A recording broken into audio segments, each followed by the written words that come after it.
I'm Larry Ray, President and CEO of American Manganese, Inc., listed on the TSX Venture, ticker symbol AMY, A-M-Y, with proprietary patents in the U.S., China, and South Africa. Our focus is on recycling lithium-ion batteries for electric vehicles. China recently legislated the responsibility for recycling onto their electric vehicle manufacturers and importers. For more information, please visit AmericanManganeseInc.com or phone me, Larry Ray, at 778-574-4444. Welcome to the Goddard Report.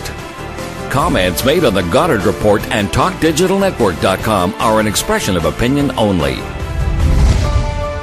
Here is Jim Goddard.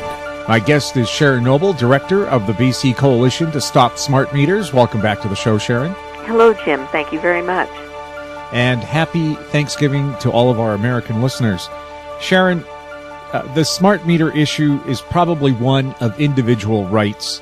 And you're claiming now that Hydro is cutting off people without notice using that smart meter, sometimes people with medical conditions that require power? Yes. This is happening all over the province. Hydro, it's getting to the end of the year, and they're claiming that these analogs that, quote, expire, have to be exchanged now. And thanks to the change in the tariff, Hydro doesn't have to notify anybody in advance before cutting off their power. There have been many instances reported to me where strangers, without identifying themselves, are coming to homes, and in some instances they're not knocking at the door. In most instances, the people did not receive a phone call, a letter, or anything telling them that people were coming out. And if those people do not answer the door, or if the strangers just decide that the meter has been covered and is protected and the people didn't have a chance to take the cover off, they're cutting their power off. I've had several people tell me that they ran out of the house and tried to stop it, and the person laughed at them. I've had other instances where people ran out and said, I've got someone sick in here who needs a machine, and one of the fellows says, sue Hydro. These people are arrogant. And in many instances, they're coming to the door without any identification. And when people complain about this and say, I don't know you, show me your identification, and they refuse. These could be burglars. These could be people who are mischief makers. We don't know who these people are. Hydro should be advising people that so-and-so who is a contractor, ABC Electric or something, is coming to your home tomorrow to exchange your meter. They're not doing it. And I'm advising people, if you see a stranger in your yard messing with your meter and you don't have identification, or someone is climbing your pole to disconnect you and you don't know who it is, or somebody comes to your door and refuses to provide identification, you should call 911. In this day and age, there are too many crazy people out there, and we should not have to worry about someone causing problems at our house. There are fatal home invasions. Yes, there are. Yes, there are. And Hydro says it's normal business practice to advise people in advance. But they're not doing it. They're doing it in some instances, but in most they aren't. Many people have written letters to Hydro over the last few months saying that they want to be informed in advance so they can make sure that their electricity's turned off, or that they can have an electrician there to make sure it's done properly. People have a right to know that something that's as important as a device that allows electricity to come into your home is exchanged in a safe manner by someone who's qualified. And this isn't happening. In one home in Vancouver, the woman has her meter in the kitchen, inside the kitchen. This is very unusual. But because of this, she has been refusing an analog, or to give up her analog. She doesn't want to have something that's emitting radiation or that's a fire hazard right inside her home. Well, someone came unannounced to her front door. He refused to provide identification, and she refused to allow him to come in. She lives alone. He cut power off. This is a cruel thing to do at the best of times. But it's scary when someone is being forced to allow a stranger into your home, or else your electricity is going to be cut. This is a terrible way to treat your customers. And I'm telling people that they should call 911 and they should complain to the BC Utilities Commission that this is happening. Well, we have safety concerns on so many levels, but somebody without ID trying to get into your house is outrageous. That's right. That's right. Now, what about fires with smart meters? More reports? Well, we're getting a lot more. I couldn't hear exactly what you asked, Jim, but I think you were asking for information about fires. Is that correct? There have been more fires. I am continuing to work on a fire report that the BCUC will consider sufficient to take some action. But in the meantime, I am working with some electrical engineers, one of whom is in the United States. We've been trying to get an Itron meter here, where so the electrical engineers could take them apart and look to see exactly how they're made.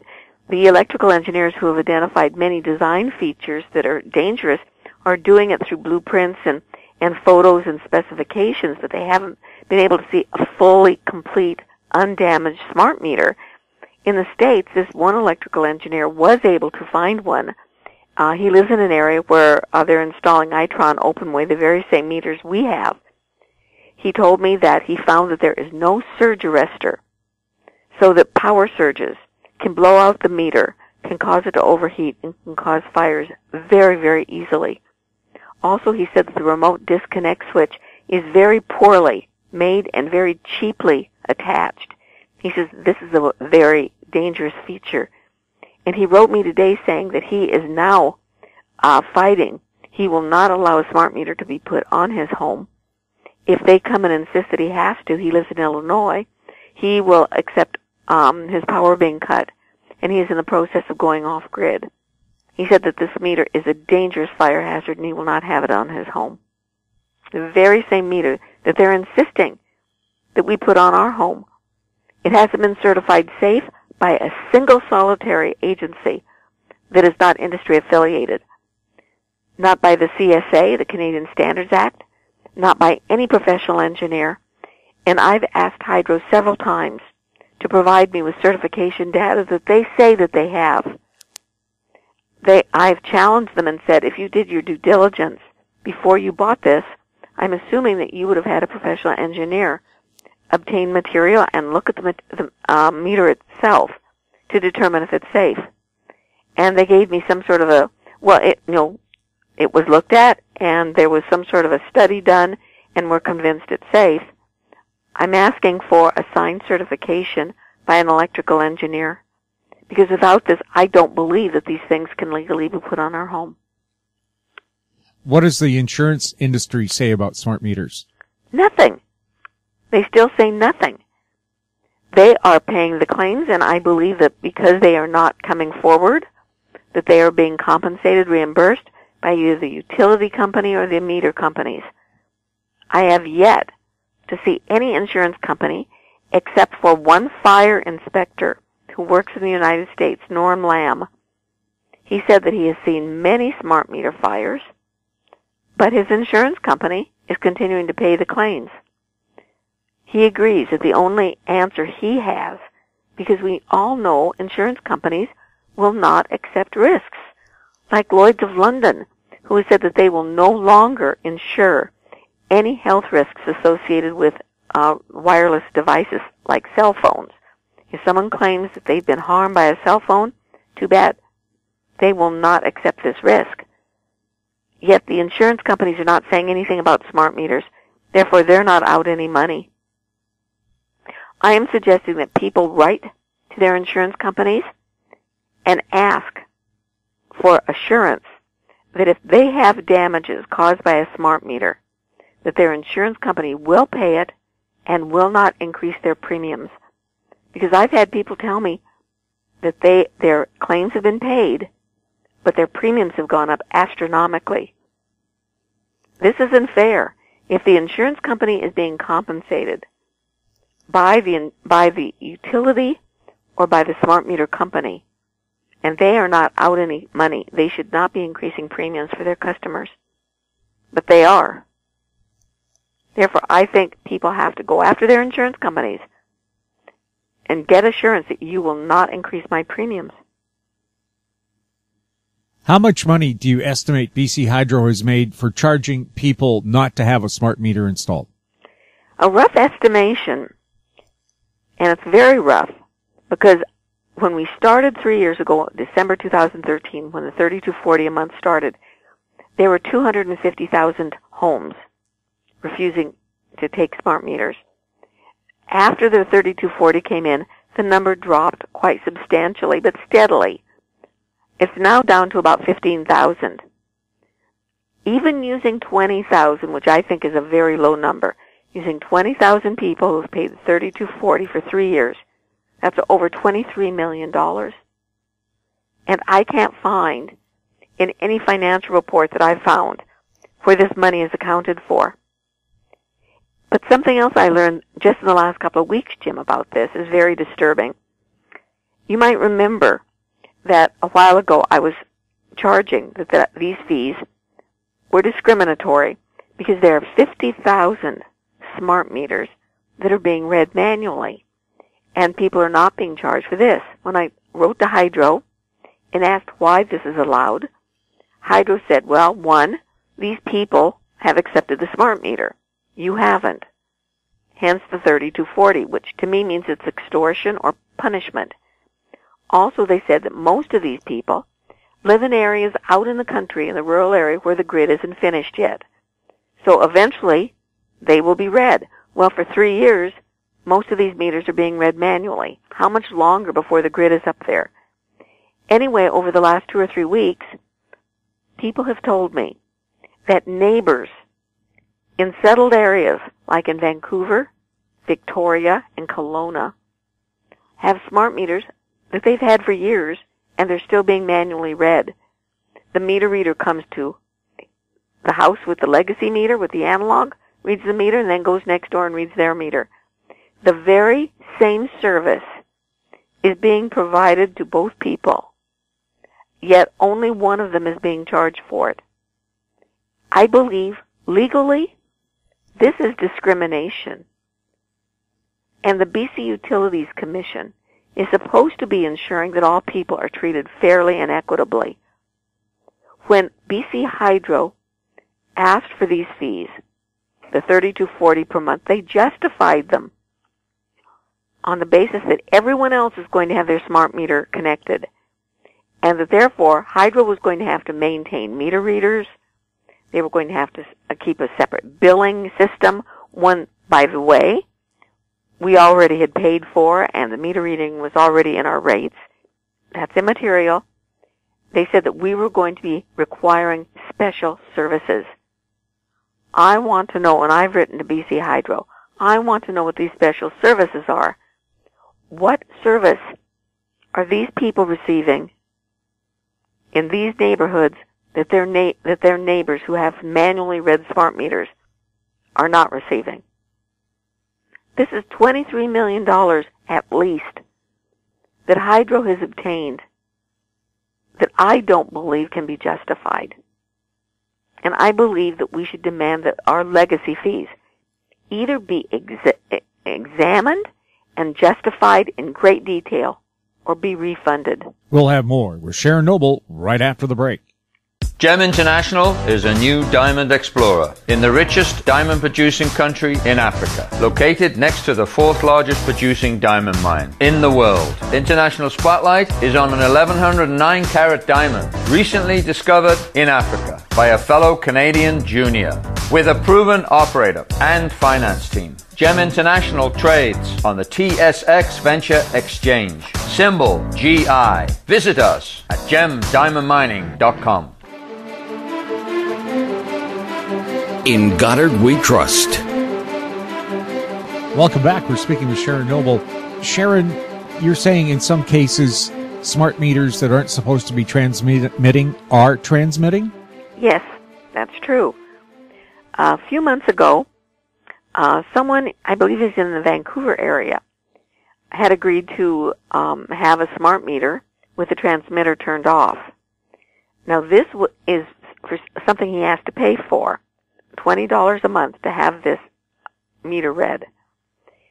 He has a transmitter, an RF meter, and as the people came and were putting it in, he talked with them. He was assured that the transmitter had been turned off. Hydro says it has to be done at Itron factory. And on the box it said transmitter turned off, and across the face of the meter it said RAB off. When they finished the exchange, he took his RF meter out and found that the meter was in fact transmitting. The installers were confused and embarrassed, and they took the offending meter off and put his analog back on. For months, this gentleman has been writing to Hydro, telling them what was happening, charging that his, quote, radio off, really transmitter off, was transmitting. He told them it was. They said, no, that's not possible. Everything is done at the Itron factory. Blah, blah, blah. Finally, about a week and a half or 2 weeks ago, he obtained a letter, an admission from BC Hydro, and in it they said there was a software glitch, that these meters were transmitting for maybe 25 days, maybe 50 days, but then they turned themselves off, and they're no longer transmitting. That doesn't make any sense to me if the meter is turned off at the factory, that there is a, quote, software glitch. I suspect, as we suspected all along, that Hydro has complete control of these things, and they turned them off when they discovered that there was a mistake, or that these were still transmitting, when someone maybe complained about it. Anyway, they agreed to refund 1 month's $20 fee, and told him that there were 290 such, quote, mistakes out there. Someone else who had complained about it was told that there were 1,300 mistakes out there. We don't know for sure how many. I'm recommending highly that people who believe that they have a radio off meter, that they are paying their $20 a month for a transmitter to be turned off, that they get a friend who has an RF meter and check to see if in fact it's off. There is nothing that we've found so far, Jim, that Hydro does well or honestly. Someone else complained to me yesterday that her power was cut because she failed to allow a smart meter to be installed. Her power was cut in February. She is still getting fees, bills from Hydro for electricity, for power, that she's not getting. They are sending her bills for the, all the additional fees, including her legacy fee. And she's arguing with them about it, and she's sitting here with this bill that she doesn't believe she should be paying. And Hydro says she has to. They don't know what they're doing. I don't think that they should be trusted with anything. Even providing electricity is screwed up as they seem to be. And of course, they want billions of dollars to build a new dam. Yeah. And when it comes to radiation hazard, you're saying new cars now that have all kinds of microwaves being emitted to detect accidents and tell you if you've wandered out of your lane. What kind of radiation risk are these cars posing to people? Oh, very high levels. And they've got so many Wi-Fi gadgets. As you said, 2 of them, to tell you if you're too close to a car or too close to a lane. They come with the Bluetooth. They come with all sorts of Wi-Fi connections for just about everything. And people who are buying these cars are finding that they're making them sick. There was a family in the U.S., I think they lived, I'm scratching my head right now, I think they were in Illinois, and they traveled down to Florida in this brand new SUV that they bought. These people didn't know anything about wireless. I mean, they were happy to use it. They didn't know that there was a possibility it could make them sick. And the first trip to Florida, the woman who never gets car sick became nauseous and had a terrible headache the whole way. But as soon as she got out of the car, she was fine. On the way back, her husband started having the same symptoms. Then when they went driving and they had their grandkids in the car, the grandchildren got sick. They had their car tested. They thought maybe it was chemicals in the carpet. They were hearing some sort of buzzing in their ears, So they thought that maybe there was something with air leaking through the windows or something. The company checked everything and couldn't find anything. And the people who love their car are now begging to have their money back because they can't get in it. They get sick the minute they get in their car. And now one of the members in the family has become sensitive. She has become sensitive to cell phone and to Wi-Fi, thanks to her car. And it's virtually impossible now to find a car without anything. Most new cars come with all this stuff, and even if you're willing to pay to have all of it disabled, the car companies are telling you they can't disable it. You can't, you've got Wi-Fi for your door, you've got Wi-Fi for all this other junk. It seems to be an integral part of the car. So people who are concerned or who are already suffering from sensitivity issues have to buy older cars. It's becoming a real problem, and I think people are going to have to write to the car companies and demand that an option be provided, because it's going to get to the point where people cannot drive their cars without getting sick. And of course, the University of Washington a couple of years ago now pointed out a hacker can take over your car, the brakes, the accelerator, all that stuff, and crash it if they want to. Absolutely. And there was a recent study that came out, a brand new study, that said that a flaw in technology has been identified that makes all of the new technology, the smart devices and appliances, easy access through the Zigbee chip for hackers, for viruses and one thing or another. They're saying that they believe that some of these Zigbee chips that are made in China are being installed into the appliances that are going into your home with problems already in them. Well, the Android phone apparently is sending all your personal information back to China, so why not your toaster or fridge? And we don't know what kinds of viruses are in here. Is it just to get our data, or is it to enter into the power grid and eventually bring it down? As all the major agencies in the U.S. and around the world are warning.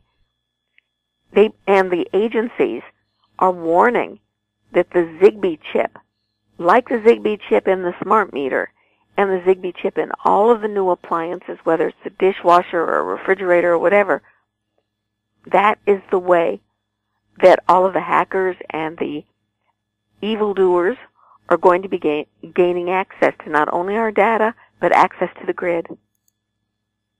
It's getting crazier and crazier, Jim. And there's no justification for it. We don't need a Zigbee chip in our refrigerator. There's nothing it does. Nothing it does for us. Nothing it does unless you want to have your digital phone out there so that you can check in your refrigerator to see if there's a problem, or if you want to somehow or other soon find out how much milk you have. I mean, it's stupid stuff like this. There's no reason to have a Zigbee chip in all of these appliances in our home. Sharon, anything else you want to remind people about before we go, such as your website?